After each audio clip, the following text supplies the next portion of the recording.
बिस्मिल्लाहिर्रहमानिर्रहीम। Hello everyone, अस्सलामु अलैकुम। मैं हूं आपका host consultant medical specialist doctor Tanveer Arshad Chaudhry. आप देख रहे हैं program health special on special TV. सुनते कानों देखती आंखों को डॉक्टर तनवीर अरशद चौधरी का सलाम मोहब्बत। जैसे कि हमारी तमाम ऑडियंस जानती है कि हमने हमेशा करंट इशू को टाइटल करने की कोशिश की है। हम अपने क्लिनिकल ट्रायल में डेली बेसिस पे देखते हैं कि बेशुमार पेशेंट इन कंप्लेंट्स के साथ रिपोर्ट होते हैं कि डॉक्टर साहब मेरा मैदा काम नहीं करता, मेरे मैदे में तजाबियत है, गैस है, एसिडिटी रहती है, अफारा रहता है, मेरा पेट गैर ज़रूरी तौर पे बढ़ रहा है या मेरा पेट फूला हुआ रहता है। फिर लोग कहते हैं सर मुझे कब्ज़ है, कॉन्स्टिपेशन है, हमारे ख़ानदानी कब्ज़ चलती आ रही है। इसी तरह बेशुमार ऐसे पेशेंट भी हमारे क्लिनिकल ट्रायल में रिपोर्ट होते हैं। वो कहते हैं कि डॉक्टर साहब मुझे कब्ज़ होने की वजह से मुझे पाइल्स है, हेमरॉइड्स है, यानी मुझे बवासीर है। सम टाइम में मुझे खून आता है पखाने के साथ, और सम टाइम जब मैं पखाना करती हूँ या करता हूँ उसके बाद मुझे इचिंग होती है, बर्निंग होती है, जलन होती है, या मुझे वहाँ पे मिर्चें चुभती हैं। इसके साथ लोग ये कहते हैं मुझे खाया पिया लगता नहीं है, मेरी सेहत नहीं बनती, या मेरे पेट के अंदर मुझे लगता है गैस जो है वो ट्रेवल करती है, कभी वो दिल की तरफ जाती है, कभी मेरे पेट में अफार पैदा करती है। इन सारी कंप्लेंट्स को लोग हमारे क्लिनिकल ट्रायल में डिफरेंट तरीक़ाकार के साथ और डिफरेंट एंगल से वो बताने की कोशिश करते हैं या हमें बताते हैं। इन सारे मौज़ूआत को टाइटल करने के लिए, बेस्ड ऑन साइंस गुफ्तगू करने के लिए, मैंने आज अपने स्टूडियो में जिस most popular, most famous, most youngest और मोस्ट एक्सपीरियंस शख्सियत को दावत दे रखी है। मेरे साथ स्टूडियो में तशरीफ़ रखते हैं डॉक्टर मोहम्मद अली रशीद साहब, जो कि consultant physician, diabetologist and gastroenterologist हैं। डॉक्टर साहब वेलकम टू द शो। जी अस्सलाम वालेकुम, शुक्रिया। वालेकुम अस्सलाम। अच्छा सर, फर्स्ट ऑफ ऑल तो थैंक यू सो मच कि शॉर्ट नोटिस के ऊपर हमने आपको इनवाइट कर लिया। जी जी। अच्छा सर, जैसे कोई भी गेस्ट हमारे जब इस प्रोग्राम में आता है तो हम इस प्रोग्राम में ये कोशिश करते हैं कि we would like to know about your personality and your educational journey, कि आपने ये जो सफ़र तय किया अपनी एजुकेशन से लेके अपनी पर्सनैलिटी को ग्रूम करने तक, ये कैसे हुआ? जी, मैंने सफ़र तो अल्लाह पाक की ज़ात ने करवाया है। मैंने 2013 में हाउस जॉब शुरू किया सर्विसेज हॉस्पिटल से। सर उसके बाद मैंने स्पेशलाइजेशन की ट्रेनिंग की है जनरल हॉस्पिटल से। सर उसके बाद कुछ साल मैंने सर्व किया है DHQ हॉस्पिटल शेखुपुरा में। उसके बाद दोबारा से मैं आजकल पोस्टेड हूँ गैस्ट्रोएंटरोलॉजी डिपार्टमेंट सर्विसेज हॉस्पिटल में। सर और अल्लाह का शुक्र है कि अल्लाह पाक ये मुझसे काम ले रहा है कि हम लोगों की खिदमत कर रहे हैं, और हमारा प्रोफेशन भी ऐसा ही है कि हम जो भी करें, हमारा अगर हमारी डायरेक्शन ठीक रखें तो ये ऐसा काम है कि जो पसंद किया जाता है। बिल्कुल ऐसे ही। और अल्लाह पाक इसमें, ज़ाहिर बात है हम सारे रोज़ी के लिए घर से निकलते हैं, लेकिन रोज़ी के साथ अल्लाह ताला सवाब भी देता है और इज़्ज़त भी देता है, लोगों को फ़ायदा भी पहुँचता है। बिल्कुल ऐसे। अच्छा सर, दूसरा ये आपने जब अपना इसमें FSC की, फिर उसके बाद MBBS किया, तो कैसे ये शौक़ पैदा हुआ कि मैंने ये डॉक्टरी ही चूज़ करनी है, कोई और फील्ड क्यों नहीं? कुछ अपनी भी ख्वाहिशात थी शुरू से कि ये एक ऐसा प्रोफेशन है कि जो रिस्पेक्टेबल प्रोफेशन है, इसको चूज़ करना चाहिए। और दूसरा घर वालों की भी एक विश थी। ठीक है। तो I was the first doctor in my family. ठीक है। तो बस वो अल्लाह पाक ने वो एक काम लेना था, वो शौक पूरा करा कोई दिया। मुश्किलात, कोई हर्डल्स, कोई परेशानियाँ, कोई रुकावटें? देखिए, हमको पता है कि डॉक्टर्स की लाइफ में तो आज भी मैं एक पढ़ा था एक पोस्ट बड़ी सोशल मीडिया पे चल रही है, जिसमें कहा जा रहा है कि पहले पेरेंट्स कहते हैं कि बेटा मैट्रिक कर लो, ज़िंदगी आसान हो जाएगी। फिर कहा जाता है बेटा FSC कर लो, ज़िंदगी आसान हो जाएगी। ज़िंदगी आसानी अभी आने लगती है तो पता चल जाए कि आपका प्रोफेशनल लाइफ में एंट्री हो गई है। ऐसे ही। MBBS के एग्ज़ाम से गुजरे हैं, प्रॉफ से गुजरे हैं, तो पता चला जी हाउस जॉब शुरू हो गई है। ठीक है। 36 घंटे से 48 घंटे अस्पताल में ही है। वो टाइम गुजरा है तो पता लगा कि जी ट्रेनिंग शुरू हो गई है। ट्रेनिंग ख़त्म हुई तो एग्ज़ाम शुरू हो गए हैं। एग्ज़ाम ख़त्म हुआ तो पता चला जी प्रैक्टिस करनी है। ज़िंदगी का इम्तिहान ख़त्म, ज़िंदगी का इम्तिहान ख़त्म नहीं हो रहा। तो वो एक मुसलसल और ना रुकने वाला सिलसिला है। लेकिन मेरे ख्याल में कि अल्लाह पाक ना साथ साथ आपको अडॉप्टेशन देता जाता है। ऐसे ही। बंदा पहले अगर 8 घंटे काम करने का आदी, तो अल्लाह पाक उसको एक हद तक ले जाता है कि वो 14 घंटे भी काम कर लेता है। आप एक अच्छे मैनेजर बन जाते हैं, अच्छे मैनेजर बन जाते हैं, बिल्कुल। तो अल्लाह का शुक्र है कि अभी चीज़ें सारी रूटीन में है। ये ना करें तो ऐसा लगता है कि आप कुछ नहीं कर रहे। बिल्कुल ऐसे ही। अगर छुट्टी हो जाए, छुट्टी वाला दिन हो, तो एक उलझन होती रहती है, काम कोई नहीं कर रहे। बिल्कुल ऐसे, वो गुजारना मुश्किल हो जाता है। बिल्कुल ऐसे। अच्छा सर, जैसे कि हम देखते हैं कि फिजिशियन जो होते हैं उनका जो अपनी प्रैक्टिस में रोल होता है, वहाँ पे जो मोहल्ले में या जिस वो सोसाइटी में होते हैं, वो सारे लोगों के साथ उनकी बहुत अच्छी गैदरिंग बन चुकी होती है। वो बीइंग ए फैमिली मेम्बर ही उनके बन बिल्कुल चुके ऐसे ही है। इवन के लोगों के रिश्ते तक करवाने में फिजिशियन का अहम रोल होता है।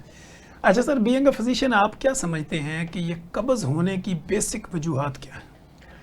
देखिए, बीइंग ए फिजिशियन मैं यही कहना चाहता हूँ, कब्ज़ कोई बीमारी नहीं है। ठीक है।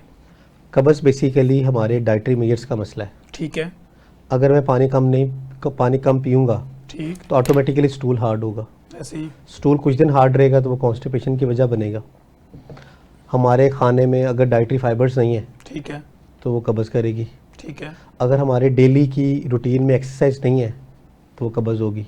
बिल्कुल। तो मैं ये समझता हूँ बेसिकली ये हमारी डे टू डे जो लाइफ है उसको मिसमैनेज होने के बाद जो हमारे पास पहली कॉम्प्लिकेशन आती है वो कॉन्स्टिपेशन है। इस कंप्लेंट के साथ जो ना पेशेंट लैंड करता है, पहला जो पेशेंट लैंड करता है यहाँ तो उसको खाने के बाद मैदे के मसाइल हैं। ऐसे ही, अगर वो मैदे से खाना गुजर गया उसका तो तो नीचे के उसको मसाइल। नीचे के मसाइल हैं।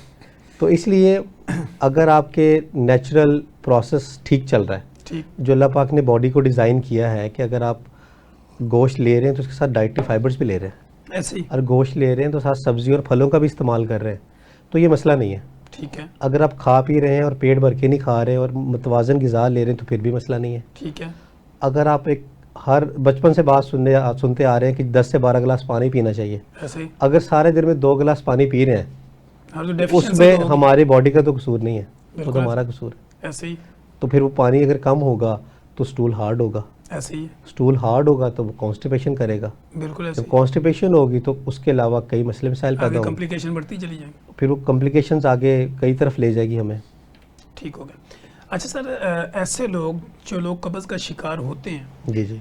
उनको कौन सी ऐसी कॉम्प्लिकेशंस हो सकती हैं, जैसे आंतड़ियों के कोई मसाइल हो सकते हैं, आंतड़ियों में कोई कैंसर हो सकता है, या इसके अलावा हम ये देखते हैं कि लोगों को कब्ज़ की वजह से हर्नियों के मसाइल हो जाते हैं? बिल्कुल, जो लॉन्ग स्टैंडिंग कॉन्स्टिपेशन है, जैसे हम बात कर रहे हैं कि एक कॉन्स्टिपेशन है जिसको हम फंक्शनल कॉन्स्टिपेशन बोलते हैं, ठीक है। कि गट की फंक्शनल मूवमेंट ख़राब हुई तो उसने कॉन्स्टिपेशन कर दी। ठीक। एक ये है कि क्रॉनिक इडियोपैथिक कॉन्स्टिपेशन है, CICA, जो ठीक है। ये फंक्शनल डिसऑर्डर है। ठीक है। ये गट का एक फंक्शनल डिसऑर्डर है ठीक है। जिसमें पेशेंट का जो गट ब्रेन बैरियर है वो ख़राब हो गया, ठीक है, यानी कनेक्टिविटी जो है। कनेक्टिविटी ख़राब हो गई है। ठीक। उसकी एक कॉमनेस्ट फॉर्म आजकल जो चल रही है, हर बंदे को पता है कि जी IBS। ठीक है। पेशेंट कहता है कि जी मैं सुबह सो के उठता हूँ तो मेरे पेट में दर्द होता है, ठीक है। कुछ खाता हूँ तो दर्द बढ़ जाता है, ब्लोटिंग शुरू हो जाती है, ठीक है। वॉशरूम बैठता हूँ तो कई कई घंटे मैं स्टूल नहीं पास कर सकता। ये बेसिकली जो IBS का D वेरिएंट है वो मसला है, क्रॉनिक इडियोपैथिक कॉन्स्टिपेशन है वो मसला है, ठीक। या नॉर्मल फंक्शनल जो डिसऑर्डर है गट का उसका मसला है। ठीक है। होना ये चाहिए कि अगर आप अपनी डाइटरी मेजर्स को मैनेज नहीं कर पा रहे तो उसके साथ कोई एड ऑन थेरेपी शुरू कर लें, ठीक। या अपने फिजिशियन से मशवरा करके उसका हल फ़ौरन निकालें। हमारे पास पेशेंट प्रेजेंट होता है, कोई साल बाद आ रहा है, कोई 1.5 साल बाद आ रहा है, या वो जो सारे घर के टोटके कर चुका होता है। या सारे हकीमों को चेक करवाने के बाद फिजिशियन के पास पहुंच रहा होता है, ऐसे ही। उस वक्त चीज़ें डिस्टर्ब हो चुकी होती हैं, बिल्कुल ऐसे ही। जो गोल्डन पीरियड होता है बीमारी का वो निकल चुका वो होता निकल चुका होता है। है। ठीक है। अच्छा सर, दूसरा हम ये समझते हैं कि गैस्ट्रो इंटेस्टाइनल जी जी। जो प्रॉब्लम है, यानी बड़ी आंत और छोटी आंत के जो मसाइल हैं, हम्म। तो हमारी ये जो इंटेस्टाइन है, इनका एक आम आदमी कैसे समझे कि इनका फंक्शन बॉडी में है क्या? देखिए, बेसिकली जब खुराक मुंह में जाती है ना तो दांतों का काम है चबाना उसको। ठीक है। जितनी अच्छी तरह खुराक चबाई जाएगी सर। उतने ही वो छोटे पीसीस में मैदे में पहुंचेगी। सर। मैदे का काम है उसमें एसिड डाल के उस खुराक को नरम करके मेल्ट करना, ठीक है। उसको मैदे की जो मूवमेंट है उसमें उसको एक जैसे वॉशिंग मशीन में डाल दी गई है ना चीज़, तो वो उसको घूमेगी और घूमेगी, मिक्स करेगी, उसमें जो रिलीज़ करने वाले केमिकल्स हैं, एसिड्स हैं, सिक्रीशंस हैं ग्लैंड्स की, वो डलेंगी, ठीक। तो वो खाना एक दफ़ा हजम होना शुरू हो जाएगा। ठीक है। उसके बाद उसने स्मॉल आंत में जाना है, छोटी आंत में जाना है। ठीक। छोटी आंत में से उसमें से कुछ चीज़ें ड्रेन होनी है, जो वाटर है, मिनरल्स हैं, वो निकल जाएंगे। ठीक है। जो उसका वेस्ट प्रोडक्ट है वो आगे जाना है बड़ी आंत में। ठीक हो गया। अब बड़ी आंत की एक मूवमेंट है कि 1 मिनट में से 2 से 3 दफ़ा मूव करना है। ठीक है। अगर आप एक पेशेंट है, उसको एक अर्ज हो रही है, स्टूल की अर्ज हो रही है, वो रोक के बैठा हुआ है, ठीक है, उसको एक सिग्नल आ रहा है अल्लाह की तरफ से कि भाई आपको स्टूल आया हुआ है, वो कह रहे थे मैं मोबाइल देखूंगा, ठीक है, मूवी का ये सीन खत्म कर लूँ फिर फिर उसके बाद जाऊंगा, जाऊंगा, बिल्कुल ऐसे। फलां काम कर रहा हूँ फिर जाऊंगा, उसकी जो नेचुरल गट की मूवमेंट है वो डिस्टर्ब हो जाएगी। ठीक है, वो क्या कंप्लेन करेगा जी, यानी जो सिग्नल उसको ब्रेन ने दिया उसको उसने फॉलो नहीं फॉलो नहीं किया, किया। ठीक है, और वो उसको टाइम ना गुजरा। फॉलो करने की जो सजा है वो कॉन्स्टिपेशन है। ठीक है, खाली ये नहीं है कि उसके खाने में मसला है, खाना उसका ऊपर से नीचे तक ठीक था, ठीक है, जब अंतरियों में आया है उसको सिग्नल हुआ है कि भाई इसकी गट फुल है, इसकी एनो रेक्टल रिफ्लेक्स है वो उसको आ गई है, लेकिन उसने उस अर्ज पे फोकस नहीं किया। ठीक है, वो कहते हैं मैं अभी नहीं जाऊंगा, मैं है। काम करूंगा, गैर जरूरी तौर पर रोक दिया। वो गैर जरूरतों पे रोक, वो कॉन्स्टिपेशन की वजह बनेगी। ठीक है, ऐसे ही जब उसको एक रिक्वायर्ड था कि हमें दीन सिखाता है कि जी खाने से पहले पानी पीना है, ठीक है, हमने खाने से पहले पानी नहीं पिया, ठीक है, दरमियान में पिया और एंड में 2 गिलास पी लिए। ठीक है, अब एक मेदे में एक फूड पहुंची है, उसने घूमना भी तो है ना, बिल्कुल ऐसे ही आपने उसकी उस- मूवमेंट को रोक दिया। मूवमेंट रोक दिया। ये ऐसी है कि जैसे वॉशिंग मशीन में आपने कपड़े थोड़े और पानी ढेर सारा डाल दिया, ऐसे ही, उस कपड़े को कोई असर नहीं हो रहा उसका, बिल्कुल ऐसे। अंदर जो आपने सर्फ डालना है वो डिल्यूट हो जाएगा। अल्लाह पाक ने मैदे में जैसे खाना गया है, बल्कि जैसे घर में खाने की खुशबू आती है ऐसे, स्टोमिक में एसिड रिलीज होना शुरू हो जाता है, बिल्कुल ऐसे, उसको पता चलता है कि सामान तैयार है। सामान तैयार है, उसको रिफ्लेक्स आ गई है।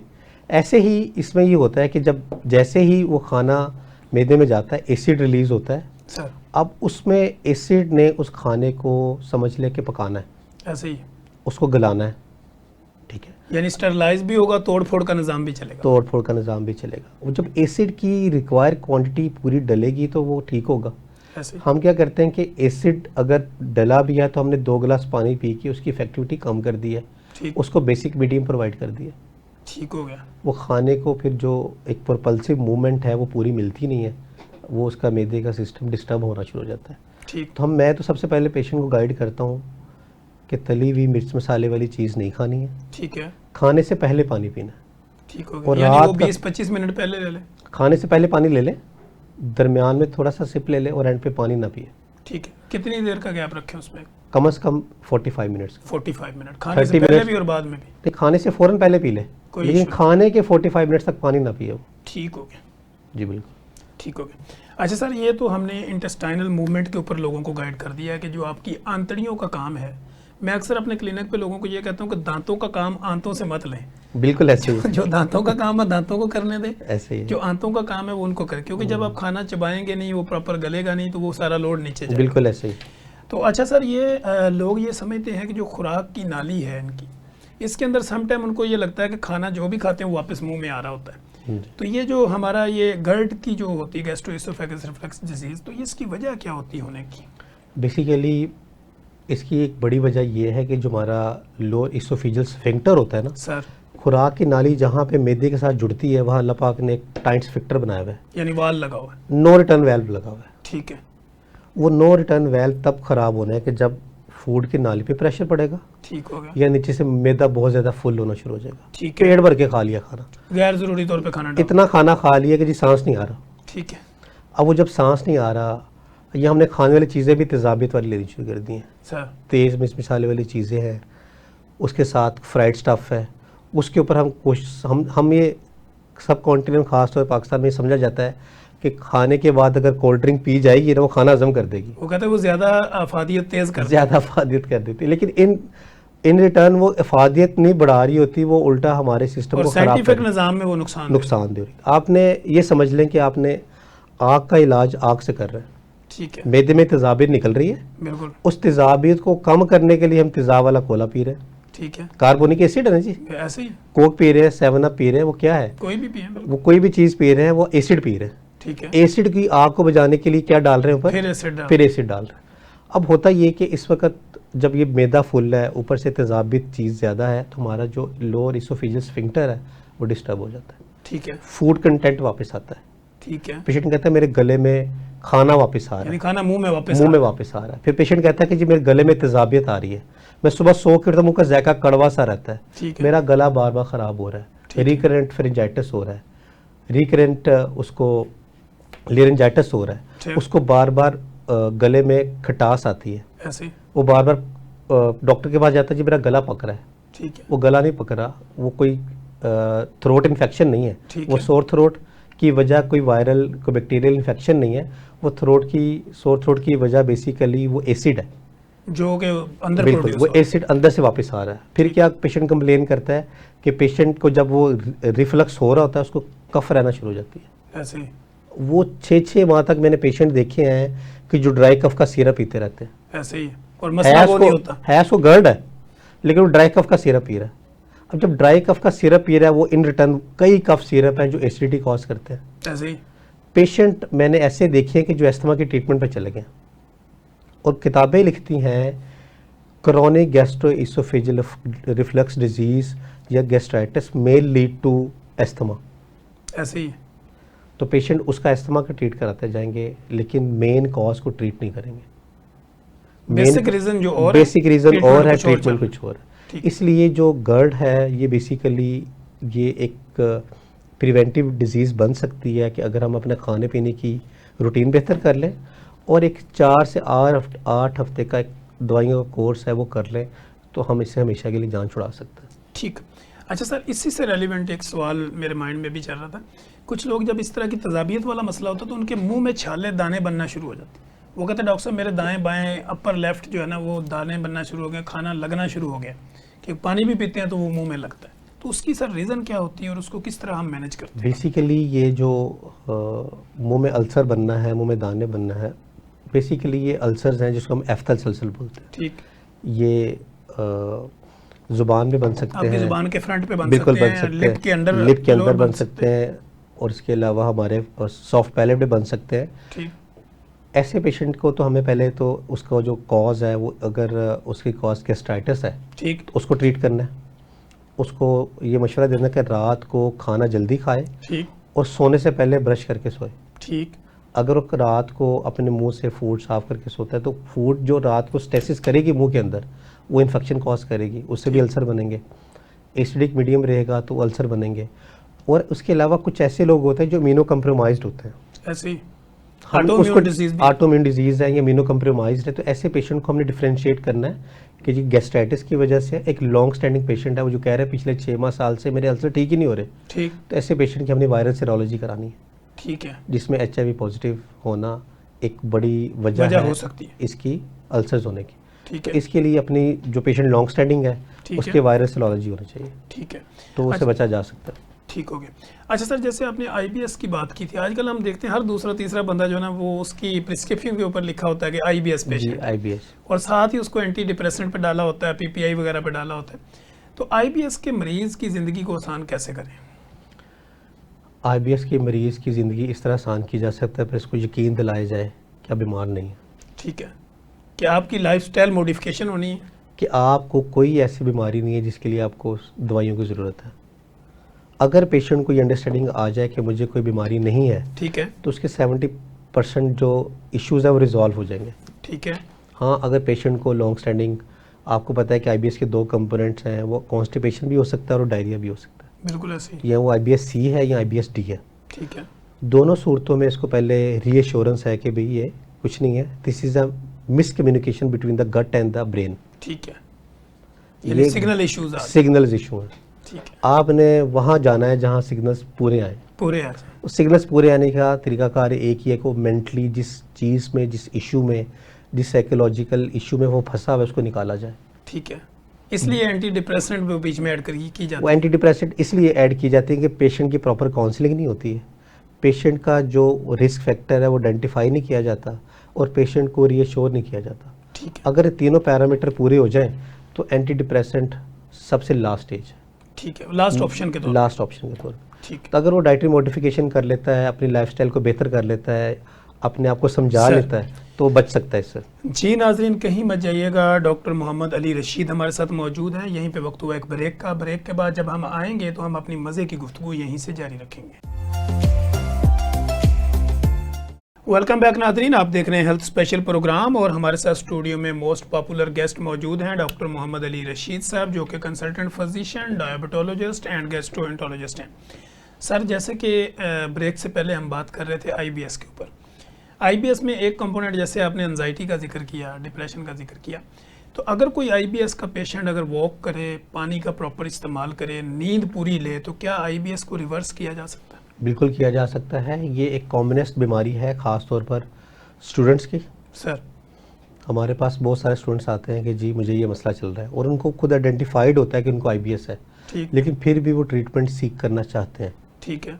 हॉस्टल लाइफ है, वो लोग जो घरों से बाहर रहते हैं, उनके खाने पीने की तरतीब का मसला है सर। कि घर पे खाने की और रूटीन है, हॉस्टल में खाने की और रूटीन है। बिल्कुल ऐसे। घर पे खाना टाइम पे खाया जा रहा है, हॉस्टल में खाना रात 12-1 बजे खाया जा रहा है। सुबह का नाश्ता हॉस्टल में स्किप हो रहा है, घर पे खाना खाया जा रहा है। ठीक। हॉस्टल में एग्जाम का स्ट्रेस है, घर पे स्ट्रेस नहीं है। बिल्कुल। वो कहते हैं मैं घर जाता हूँ मैं ठीक रहता हूँ, लेकिन जैसे मैं हॉस्टल में वापस आता हूँ मेरा मसला बढ़ जाता है। ठीक तो है। ऐसे पेशेंट को सबसे पहले काउंसलिंग की जाए, उनकी डाइटरी मेजर्स को बेहतर किया जाए, तो वो दवाइयों से बच सकते हैं। ठीक हो गया। दवाइयों के बगैर वो रिवर्स हो सकते हैं। ठीक हो गया। अच्छा सर, अगर इसी के साथ लोगों को समटाइम हम देखते हैं जी कॉन्स्टिपेशन भी होती है और डायरिया भी होता है, और डायरिया में जो प्रोबायोटिक होते हैं उसका कितना अहम रोल होता है? देखिए, जो नॉर्मल गट फ्लोरा है ना, जो जिस्म के नॉर्मल अंतड़ियों के नॉर्मल जो जरासीम है, जो नॉर्मल बैक्टीरिया, वो ज़रूरी हैं। ठीक है। माइक्रोबियोम्स जो है ना, माइक्रोबायोम ज़रूरी हैं। सर। अगर वो नॉर्मल बैक्टीरिया नहीं रहेंगे, डिस्बायोसिस हो जाएगा, तो ऑटोमेटिकली हमारे गट के फंक्शन डिस्टर्ब होंगे। ठीक हो गया। तो उस ऐसे पेशेंट को पहले आइडेंटिफाई करना कि आया कि ये डिस्बायोसिस है, ठीक। आया कि इसका गट फ्लोरा ख़राब होने की वजह से इसको ये लूज मोशंस है। तो अगर ये आइडेंटिफाई हो जाता है तो प्रोबायोटिक्स आर द लाइक समझ लें कि वो एक गोल्डन ड्रग है। ठीक है। कि आप कोई ऐसी दवाई भी नहीं दे रही जिस पे बॉडी पे कोई फॉल्स हो। इफेक्ट आएगा, कोई साइड इफेक्ट आएगा, वो भी नहीं दे रहे हैं, और मरीज़ का इलाज भी कर रहे हैं। ठीक हो गया। तो ऐसी सूरत हाल में तो एक बड़ी अच्छी ड्रग है, ठीक हो गया। एक बड़ी अच्छी रेमेडी है। ठीक है। तो वो देना चाहिए, और ठीक। इसका एक जुडिशियस यूज़ होना चाहिए। अगर हमने किसी को शुरू कराया है 2 से 4 हफ्ते के लिए दें, ताकि उसका एक नॉर्मल जो सिस्टम है वो रिवाइव हो जाए। ठीक। अच्छा सर, यहाँ पे हमने देखा है कि अक्सर लोग हमारे क्लिनिकल ट्रायल में ना एक रिपोर्ट लेके आते हैं, वो कहते हैं मेरा एच पाइलोरी पॉजिटिव है और मैं भी हो सकता है इसकी वजह से मुझे आईबीएस। तो क्या इसका कोई लिंक है? मैं इधर आपके ना 2 मिसकंसेप्शन ठीक करूंगा आज, सर। जो आम लोगों को पता होने चाहिए। सर। एक तो एच पाइलोरी हर बंदे का हो रहा है। ठीक है। सबसे पहले तो एच पाइलोरी का टेस्ट तब तक नहीं देना चाहिए जब तक वो पीपीए ले रहा है। ठीक। वो मैदे का राइजा कैप्सूल खा रहा है, कोई नेक्सम कोई मैदे का कैप्सूल खा रहा है, तो 5 दिन छोड़े बगैर टेस्ट नहीं करवाना चाहिए। ठीक। अगर वो पीपीए यानी मुसलसल अगर ले रहा है, करवाना चाह रहा है तो 5 दिन का गैप डालें। कम से कम 5 से 10 दिन का गैप होना चाहिए। ठीक। अगर वो गैप है तो टेस्ट कराने की अफादियत है। ठीक है। दूसरा ये है कि अब एच पाइलोरी का जो एक स्क्रीनिंग टेस्ट वो करते हैं, वो जो इतना ब्लड से रिलायबल- होता है। जो ब्लड है वो इतना रिलायबल टेस्ट नहीं है। ठीक। एच पाइलोरी का रिलायबल टेस्ट है stool antigen for H pylori. ठीक है। ये सबसे रिलायबल टेस्ट है। ठीक है। यहाँ बायोप्सी है। ठीक है। हमारे यहाँ कॉमनली लैब्स कर रही हैं, ब्लड टेस्ट कर रही हैं, वो हर बंदे का पॉजिटिव आ रहा है, और हर बंदा उसकी ट्रीटमेंट सीख करी जा रहा है, करी जा रहा है, करी जा रहा है, और हर दफ़ा वो अच्छा पॉजिटिव सर, आ रहा वो है। स्टूल का अगर करवाना है तो उसमें भी 5 दिन का गैप? उसमें पीपीए नहीं लेने चाहिए। ठीक है। वो बंद करके फिर पीपीए आपने- बंद करके फिर आपने वो टेस्ट करवाना। ठीक हो गया। नंबर 2, पाकिस्तान में एक आपने भी देखा होगा क्लिनिक पे, मैंने भी देखा और बहुत सारे हमारे कोलीग्स ने देखा होगा कि हर बंदे के हाथ में जिसको 2-4 दिन का बुखार है, एक टाइफाइड की रिपोर्ट है, ऐसे ही पॉजिटिव की बोलेगा। और वो हर बंदे की पॉजिटिव है। एक टेस्ट है जिसको कहते हैं जी टाइफिडॉट, ठीक है। IgM IgG। वो टेस्ट पूरी दुनिया में ऑब्सलीट हुए 10 से 20 साल हो गए। कि वो होना ही नहीं चाहिए। वो होना ही नहीं चाहिए। आज भी जो हमारी अच्छी लैब्स हैं वो टेस्ट कर ही नहीं रही हैं। शोखानम नहीं कर रहा, चुगताई नहीं कर रहा, आगा खान नहीं कर रहा। जो बड़ी बड़ी मेन स्ट्रीम की लैब्स हैं वो ये टेस्ट परफॉर्म ही नहीं करती, कि इसका फ़ायदा ही नहीं है। बिल्कुल ये 90% से ज़्यादा पॉपुलेशन में वैसे पॉजिटिव है। ऐसे ही। टाइफाइड का टेस्ट एक ही टेस्ट है, अगर बुखार है तो ब्लड कल्चर है।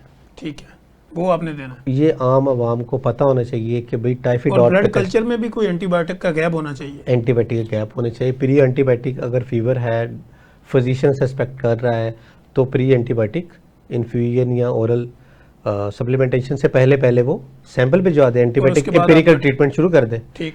तो ये जो 2 टेस्ट हैं, एक एच पाइलोरी, इसने छोटी लैब्स और इन चीज़ों और का, टाइफिडॉट और टाइफिडॉट, इसको तो मेरे ख्याल में ऑब्सलीट हो जाना चाहिए, बंद हो जाना चाहिए। बंद हो जाना चाहिए। अच्छा सर, अब हम बात करते हैं, आजकल हमने देखा लोगों को ना पाइल्स के बहुत इशू है। हम्म। हर बंदा आता है, वो कहता है मेरे मौके तो नहीं बने हुए, लेकिन मुझे बड़े पेशाब वाली जगह पे इचिंग होती है, बर्निंग होती है, जलन है, कीड़ियाँ चलती हैं, सुइयाँ चुभती हैं। तो बेसिकली पाइल्स होने की वजह क्या होती है और पाइल्स का किस तरह हम इसको डायग्नोज करें? बिल्कुल, बेसिकली जो पाइल्स है ना, ये समझने की ज़रूरत है कि पाइल्स बेसिकली एक नॉर्मल वस्कुलेचर है, ठीक है जिसको हम हेमराइड्स कहते हैं। ये सर। बेसिकली हमारी एनल कनाल का नॉर्मल वस्कुलेचर को पाइल्स कहते हैं। ठीक है अगर वो वस्कुलेचर जो नॉर्मल ब्लड वेसल्स हैं, सर। अगर वो फूल जाएंगी तो वो मसला करेंगे। ठीक है अब अगले ही मज़े की बात इसमें ये है कि अगर पाइल्स ज़्यादा देर तक रहेंगे तो वो कॉन्स्टिपेशन करेंगे, अगर कॉन्स्टिपेशन ज़्यादा तक रहेगी तो वो पाइल्स को वो वजह दोनों का बनेगी। आपस में कनेक्शन है। आपस में कनेक्शन ठीक है होता ये है कि जब पेशेंट को पाइल्स है, उसको पेन होती है, वो स्टूल रोक के रखता है। ठीक है स्टूल रोक के रखेगा तो कॉन्स्टिपेशन होगी। ठीक है अगर उसको कॉन्स्टिपेशन लॉन्ग स्टैंडिंग है, वो अगर स्ट्रेनिंग करेगा, जोर लगाएगा, स्टूल हार्ड आएगा, वो जो नॉर्मल वस्कुलेचर है वो ख़राब होगा, रप्चर होगा, ब्लड आएगा, लीकेज होगी, ठीक पेन होगी। ठीक है तो इस वजह से दोनों का आपस में कनेक्शन है। ठीक है तो पाइल्स बेसिकली एक नॉर्मल स्ट्रक्चर है, जिस किसी का लॉन्ग स्टैंडिंग कॉन्स्टिपेशन की वजह से, स्ट्रेनिंग की वजह से या लो फाइबर डाइट की वजह से मसले हैं तो उसको पाइल्स डेवलप हो जाते हैं। ठीक हो गया। अच्छा सर, कोई आम बंदा या कोई बंदी, कोई मेल फीमेल, अगर वो घर में अपनी पायल को डायग्नोज करना चाहे या वो समझे कि मुझे पायल्स हो रही है, तो उसकी अलामतें क्या होती हैं?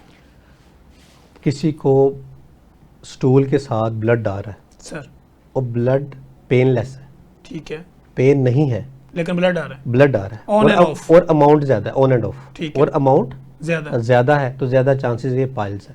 ठीक है अगर किसी को ब्लड बहुत थोड़ा सा है, पेन बहुत ज़्यादा है, ठीक है, पेन बहुत बहुत ज़्यादा है, और एक स्ट्रीक ऑफ ब्लड आता है, ठीक है, तो वो अनटिल अनलेस प्रूवन अदरवाइज है, हम एक टर्म बोलते हैं, वो बेसिकली एनल फिशर है।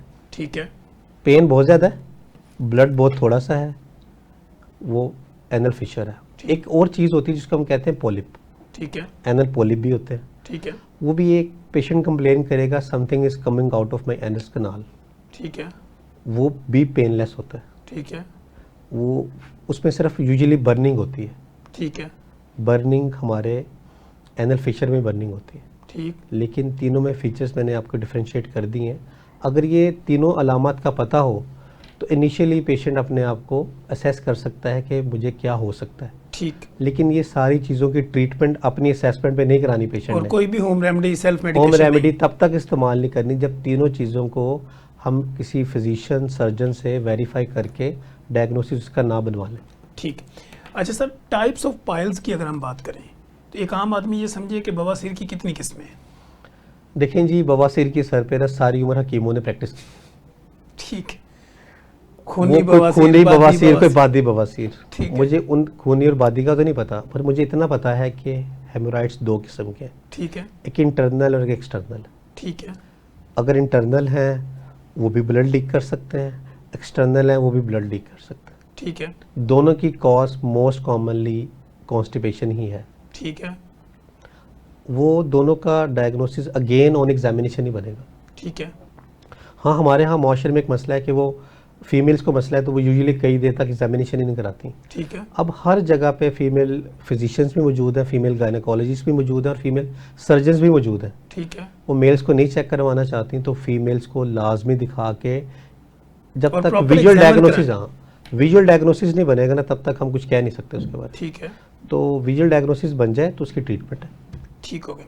अच्छा सर, इसी के साथ हम देखते हैं कि लोगों ने जब उनको बवासीर हो जाती है, कोई रिंग पहन लेता है, कोई छल्ला पहन लेता है, कोई तवीज़ पहन लेता है, कोई डिफरेंट किस्म की फक्कियाँ अर्क लगाना शुरू कर देता है। तो आपकी नज़र में इसका कोई इलाज, इनके साथ कनेक्टिविटी है इसकी? सबसे पहले इसका इलाज तो डाइटरी मेजर्स है। ठीक है, अगर किसी को पाइल्स है और अभी बहुत ज़्यादा उसको ब्लड नहीं आ रहा उसमें, ठीक, तो उसके डाइटरी मेजर्स हैं। कॉन्स्टिपेशन को रिलीव कराएं, एक्सरसाइज करें, पानी का इस्तेमाल ज़्यादा करें और स्टूल सॉफ्टनर इस्तेमाल करें। ठीक, स्टूल नरम आएगा, वहाँ पे प्रेशर नहीं पड़ेगा, तो उसके पहले तौर पे पेन और ये चीज़ें सेटल हो जाएंगी। ठीक है, उसके अलावा एडवांस ट्रीटमेंट्स की बहुत ज़्यादा हैं, जैसे आपने खुद जिक्र कर दिया बैंड्स का, तो एक आपको पता है कि हेमराइड्स के बैंड्स लगते हैं, ठीक, स्क्लेरोथेरेपी के इंजेक्शन लगता है, ठीक, फिर एक ओपन सर्जरी होती है, ठीक है, हेमोरेक्टमी होती है ओपन। वो एक लंबा और पेनफुल प्रोसेस है। ठीक है, वो पेशेंट की सर्जरी से लेकर रिकवरी तक एक पेनफुल प्रोसेस है, 4 से 8 हफ्ते का ठीक है, रिकवरी टाइम है उसका। ठीक है, आजकल के दौर में जो मॉडर्न ट्रीटमेंट है वो लेज़र हेमराइडोप्लास्टी है, ठीक है, जो सबसे लेटेस्ट ट्रीटमेंट है, पेनलेस है, बड़ी माइन्यूट सी या बड़ी लिटिल सी पेन है इसमें, ठीक है, और रिकवरी पीरियड बहुत अच्छा है। ठीक है, 2 वीक से 3 वीक्स में पेशेंट रिकवर हो जाता है। ठीक है, कॉस्ट इफेक्टिव ज़रूर है, लेकिन 4 से 8 हफ्ते जो पेशेंट घर पे रहेगा सर। उससे बेहतर है कि वो एक ऐसी ट्रीटमेंट कराए जो पेनलेस भी है और जिसकी रिकवरी भी अच्छी है, तो वो लेज़र ट्रीटमेंट है। सर, अगर इंटरवेंशनल जो रेडियोलॉजी है वो भी इसमें इन्वॉल्व होती है? इंटरवेंशन रेडियोलॉजी नहीं है, इसमें इंटरवेंशन गैस्ट्रोएंटरोलॉजी इन्वॉल्व है। वो इन्वॉल्व होती है, बिल्कुल, ठीक वो बेसिकली बेंडिंग कर सकते हैं, वो कोलोनोस्कोप के थ्रू बेंडिंग कर सकते हैं। ठीक हो गया। अच्छा सर, हम ये देखते हैं कि लोग ये कहते हैं मैंने ऑपरेशन भी करवाया, सर्जरी भी मेरी कई दफ़ा हो चुकी है, लेकिन उसके बावजूद मुझे बार बार जो है वो पाइल्स की शिकायत होती है। बेसिकली जब पाइल्स की सर्जरी होती है या पाइल की कोई लेज़र सर्जरी है या उसकी हम समझ स्क्लेरोथेरेपी करते हैं या बैंड लगाते हैं, बेसिकली इसमें होता ये है कि जो सबसे विजिबल जिस पे रेड साइन होता है, ब्लीडिंग हो रही होती है या एक्टिव ब्लीडर है या जिसका साइज सबसे बड़ा होता है, सबसे पहले हम उसको टारगेट करते हैं। ठीक। अगर हमने उसके में से उसके अगर वेरिसेल एरियाज में से कुछ 4 एरियाज बड़े थे, 2 छोटे थे, सर। वो 4 को हमने टारगेट करके ट्रीट कर दिया, 2 अगर दोबारा वर्स हुए हैं तो उसकी वजह वो लैक ऑफ ट्रीटमेंट नहीं, उसकी वजह ये कि उसने पीछे से दोबारा परहेज नहीं किया, ठीक है, डाइटरी मॉडिफिकेशन नहीं की है, ठीक है, उसकी अगर कॉन्स्टिपेशन को ट्रीट नहीं किया, उसने उसकी स्ट्रेनिंग वैसी चल रही है, उसकी इनएडिक्वेट जो एम्पटिंग है वो वैसी चल रही है, सर। उसकी डाइटरी मेजर्स ठीक नहीं है, तो वो दोबारा रीकर हो सकता है। ठीक है, तो रीअकरेंस इसमें पॉसिबल है। यानी सर्जरी के बाद भी आपको फाइबर, पानी का इंटेक, एक्सरसाइज, ये लाइफस्टाइल चेंज करना है। बिल्कुल ऐसे ही, क्योंकि Otherwise हमने दोबारा उस एरिया को आइडेंटिफाई करके ट्रीट किया है जो हमारे नज़र आ रहे थे। ठीक है, ये नहीं है कि वो नज़र आने वाले ही टोटल एरियाज थे, ठीक है, जो अभी ये डेवलप नहीं हुए तो दोबारा डेवलप हो सकते हैं ना, ठीक हो। क्योंकि ये नॉर्मल वस्कुलेचर है। यानी जो काट दिए गए या जला दिए गए या रिमूव कर दिए गए वो दोबारा नहीं हो सकते, वो लेकिन नहीं आगे होंगे, हो सकते। आगे हो सकते हैं, बिल्कुल। ठीक हो गया। अच्छा सर, इस तरह हम देखते हैं कि कुछ लोगों को ऐसी कोई कंप्लेन नहीं होती, यानी उनको पाइल्स भी नहीं है, उसके बावजूद वो कहते हैं कि महीने में 1-2 दफ़ा मुझे पखाने के साथ ब्लड आता है। ये एक रेड साइन है। ठीक है, अगर यंग मेल है, ठीक है, वेट लॉस है, सर। पखाने के साथ पेनलेस ब्लीडिंग है, ठीक है, तो एक रेड साइन है। ठीक है, उसको फ़ौरन अपने आप को इन्वेस्टिगेट करना चाहिए। ठीक है। वो अपने HB लेवल चेक कराए, वो कम हो रहे होंगे। और हेपेटाइटिस के भी साथ हैं? हेपेटाइटिस लिवर सीरोलॉजी से- भी कराए, बिल्कुल कराए। उसके अलावा ऐसे पेशेंट की स्क्रीनिंग कोलोनोस्कोपी होनी चाहिए, ठीक है, देखें कि पूरी इंटेस्टाइन में से कहाँ से खून आ रहा है। ठीक हो गया। अगर ऐसी पेशेंट में वेट लॉस है, ब्लड आ रहा है स्टूल के साथ, पेनलेस ब्लड आ रहा है और वेट लॉस है, तो ऐसे पेशेंट की कोलोनोस्कोपी होके उसका डायग्नोसिस डेवलप होना चाहिए। ठीक। ये मोर चांसेस हैं कि बहुत सारे पेशेंट ऐसी स्टेज पे कोलोरेक्टल कार्सिनोमा डेवलप कर चुके होते हैं। ठीक हो गया। अच्छा सर, यही ब्लड अगर किसी को वॉमिट के साथ मुंह के जरिए आए तो ये भी गैस्ट्रिक अल्सर की कोई अलामत हो सकती है? बिल्कुल कॉमनेस्ट है गैस्ट्रिक अल्सर, बिल्कुल कॉमनेस्ट है। उसके अलावा जो ऑलरेडी सिरोटिक क्योंकि अगर पेशेंट, तो थूक के साथ आएगा तो हम टीबी की तरफ जाएंगे ना, जी बिल्कुल, लेकिन एक अगर minute- वॉमिट की शक्ल में आ रहा है? थूक के साथ आएगा, पहले तो सोचना चाहिए कि ये गम ब्लीड हो सकता है। ठीक है, उसका अगर हम केयरफुल ओरल एग्जामिनेशन कर लें, देखें कोई गम ब्लीड तो नहीं है, कोई डेंटल ब्लीड तो नहीं है, तो वो तो एक आइडेंटिफाई हो जाएगा। दूसरा ये होगा कि हम अगर हमें लग रहा है कि वेट लॉस है, कोई कफ है, तो हम टीबी का सस्पिशन है, ऑल दो पाकिस्तान में भी टीबी के केसेस और उसके चांसेस भी ज़्यादा है। सर। उसके अलावा अगर वो कहता है कि मुंह भर के उल्टी आई है और सारी के सारी फ्रेश ब्लड था और सारा का सारा खून ही था, पेशेंट यंग है, पीछे कोई एपिगैस्ट्रिक पेन के, मैदे की जलन दर्द के पीछे से कोई एपिसोड्स हैं, तो वो अल्सर ब्लीड हो सकता है। ठीक। लेकिन कई पेशेंट ऐसे हैं कि जो ऑलरेडी हेपेटाइटिस सी के या बी के शिकार थे, लॉन्ग स्टैंडिंग पेशेंट थे, क्रोनिक लिवर डिजीज़ नॉर्मल से डिकम्पेंसेशन की तरफ चली गई है, तो ये upper GI bleed due to variceal bleed हो सकती है। ठीक हो सकती है। अच्छा सर, जैसे हम पाइल्स की बात कर रहे थे, इससे पहले हमने कॉन्स्टिपेशन की बात की, फिर हमने इंटेस्टाइन की बात की, तो इसकी अगर ब्लड इन्वेस्टिगेशन की जाए तो कौन कौन से टेस्ट ज़रूरी होते हैं? गोल्ड स्टैंडर्ड टेस्ट है CBC, ठीक है, जिसमें ब्लड काउंट देख लिया जाए, MCV देख लिया जाए कि भाई आयरन डेफिशिएंसी एनीमिया है, कौन सा एनीमिया है, ठीक। वो देख लिया जाए। स्टूल फॉर कलर्ड ब्लड देख लिया जाए कि जिसका एक विजिबल ब्लड नहीं है स्टूल के साथ, लेकिन एचबी फॉल कर रही है, ठीक उस टू फॉर कलर ब्लड देख लिया जाए, उसके अलावा उसकी रिलेटेड वायरल सेरोलॉजी करा ली जाए। सर। तो ये बेसिक टेस्ट है। एडवांस टेस्टों में फिर आगे अगर कोई खून की उल्टी आई है तो जाहिर बात है कि एंडोस्कोपी उसका एक गोल्ड स्टैंडर्ड टेस्ट है, और टेस्ट भी है थेराप्यूटिक, वो गोल भी है हमारा, और एक हमारा डायग्नोस्टिक टेस्ट भी है। अगर उसको अंतड़ियों से खून आ रहा है, खून की कमी हो रही है, तो कोलोनोस्कोपी एक उसका गोल्ड स्टैंडर्ड टेस्ट भी है, उसकी ट्रीटमेंट भी है, और उससे बायोप्सी ली जा सकती है, देखा जा सकता है, आइडेंटिफाई किया जा सकता है इसका क्या इशू। ठीक।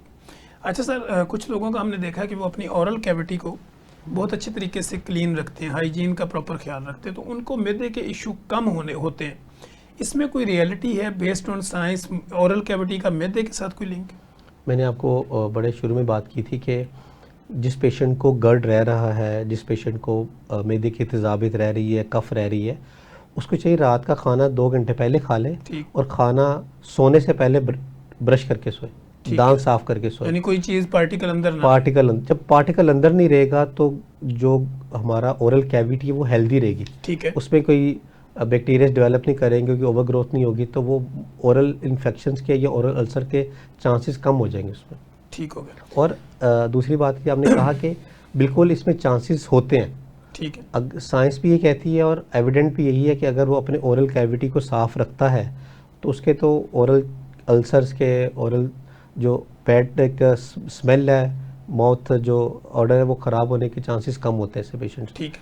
तो बहुत सारे मसले मसाइल उसके नहीं हो पाते। अच्छा सर, यहाँ पे आपने भी देखा होगा, हम भी देखते हैं कि बहुत पेशेंट जो है ना वो हमारे साथ रब्ता भी करते हैं, सोशल मीडिया के थ्रू भी करते हैं, क्लिनिकल साइड पे भी करते हैं। वो कहते हैं डॉक्टर साहब मेरे मुंह से बदबू बड़ी आती है, तो मुझे लगता है मेरा मैदा ख़राब है। लोगों का ये जहन है कि मुंह से बदबू मैदे की वजह से आती है, इसमें रियलिटी कितनी? इसमें बिल्कुल रियलिटी है कि जिसका लॉन्ग स्टैंडिंग गर्ड है, लॉन्ग स्टैंडिंग गैस्ट्राइटिस है, तो ऐसे पेशेंट में मुंह का बैड टेस्ट होना और मुंह से स्मेल आना होता है ऐसा। ठीक है। उसके अलावा जो हमारी ओरल कैविटी की हाइजीन ठीक नहीं है, ओरल हाइजीन ठीक नहीं है, तो वो इटसेल्फ एक कॉज है बैड स्मेल की। ठीक है। वो भी अगर उसी तरह सफाई करे, ओरल कैविटी बिल्कुल, को क्लीन बिल्कुल। करे, तो वो स्मेल खत्म हो सकती बिल्कुल। मैं तो ये कहता हूँ कि सुबह का ब्रश करना ये नहीं करना, रात को ब्रश करके सोएं, है, वो लाजमी है। वो लाजमी। ठीक है। अच्छा सर, रात के खाने का अगर कोई आपसे ये पूछना चाहे कि रात के खाने का आइडियल और बेस्ड ऑन साइंस टाइम क्या है, आखिरी खाना कब खाना चाहिए? देखें, जो बेस और हमारा दीन है ना, वो तो यही कहता है कि ईशा के बाद खाना खा लें। ठीक है। वो कहते हैं दिन बना है काम के लिए, रात बनी है आराम के लिए। आराम के लिए, बिल्कुल ऐसे। अगर रात का खाना हम टाइमली खा लेंगे, सोने से पहले 2 से 3 घंटे का वक्फा होगा, तो बहुत सारे मसलों से बचा जा सकता है। सर 8 बजे ईशा हो रही है, तो 8 बजे अगर खाना खा लेते हैं, 8:15 साढ़े 8 खा लेते हैं, और 10-11 बजे भी कोई सोता है, तो ये गोल्डन स्टैंडर्ड है। गोल्ड स्टैंडर्ड है। ठीक। Sir thank you so much, आपके साथ गुफ्तगू का बहुत जज़ाकल्लाह, मज़ा आया। शुक्रिया। हमारे पास आखिरी 1 मिनट है। डॉक्टर मोहम्मद अली रशीद का पब्लिक के नाम क्या पैगाम, और पब्लिक आपसे कांटेक्ट कैसे करें? जी, अस्सलाम वालेकुम। मेरा नाम डॉक्टर मोहम्मद अली रशीद है, और मैं अज़रा रशीद हॉस्पिटल दरोगा वाला में अपना एक प्राइवेट हॉस्पिटल है वो मैं चला रहा हूँ, और राब्ते के लिए नंबर अभी नीचे चल रहा है, वो उससे रब्ता भी किया जा सकता है मैसेजेस और व्हाट्सएप के ज़रिए। और मैं आम पब्लिक को ये कहना चाहता हूँ कि कोशिश करें कि तली मिर्च मसाले वाली अशिया से परहेज़ करें, बाज़ार के खाने से बचें, कोशिश करें कोल्ड ड्रिंक से अवॉइड करें, और रात का खाना टाइमली खा के सोएं, तो हम मैदे के बहुत सारे मसलों से बच सकते हैं। पानी का साफ़ होना, खुराक का साफ़ होना, हाइजेनिक होना, ये वैसे भी हमारे दीन में इस पर ज़ोर दिया गया है। अगर हम ये सारे परहेज़ करें तो हम मैदे के और अंतड़ियों के बहुत सारे मसले से बच सकते हैं। शुक्रिया। Thank you so much sir, आपकी तशरीफ़ आवरी का शुक्रिया। नाजरीन, आपने देखा कि डॉक्टर मोहम्मद अली रशीद ने बड़े खूबसूरत मुदल्लल बेस्ड ऑन साइंस गुफ्तगू करके आप लोगों की ज़िंदगियों में आसानियाँ पैदा करने की भरपूर कोशिश की। मैंने कोशिश की कि हर वो सवाल जो किया जा सकता था उसको डिफरेंट एंगल्स के साथ सर के सामने रखा, ताकि हमारे जितने भी देखने वाले हैं वो किसी भी एंगल से अपनी बीमारी को समझना चाहें, तो मैंने कोशिश की कि हर एंगल को सर के सामने रखें और आपके ज़रिए उसका जो है जवाब लेने की कोशिश करें। अगर आपको हमारे इस प्रोग्राम से मुतल्लिक़ किसी भी तरह की कोई इन्फॉर्मेशन चाहिए हो, किसी भी तरह की कोई आप बातचीत करना चाह रहे हो, तो कमेंट बॉक्स में आएँ, नेगेटिव लिखें या पॉजिटिव लिखें, लेकिन ज़रूर लिखें। जब आप लिखते हैं तो हमारी रीच बढ़ती है, जब रीच बढ़ती है तो हमें अपनी इस्लाह का मौका मिलता है, और हम कोशिश करते हैं कि आपके कमेंट्स को मद्देनज़र रखते हुए नेक्स्ट प्रोग्राम डिज़ाइन करते हैं और आपके ज़हनों के अंदर उठने वाली जो कन्फ्यूजन होती है उसको बेस्ड ऑन साइंस जो है वो क्लियर करते हैं और आप लोगों की ज़िंदगी में आसानियाँ पैदा करते हैं। मुझे डॉक्टर मोहम्मद अली रशीद और मेरी प्रोडक्शन टीम को इजाज़त दीजिए। हम दोबारा एक नए गेस्ट के साथ, नए सवाल जवाब के साथ दोबारा हाजिर होंगे। तब तक के लिए इजाज़त दीजिए। अल्लाह हाफिज़।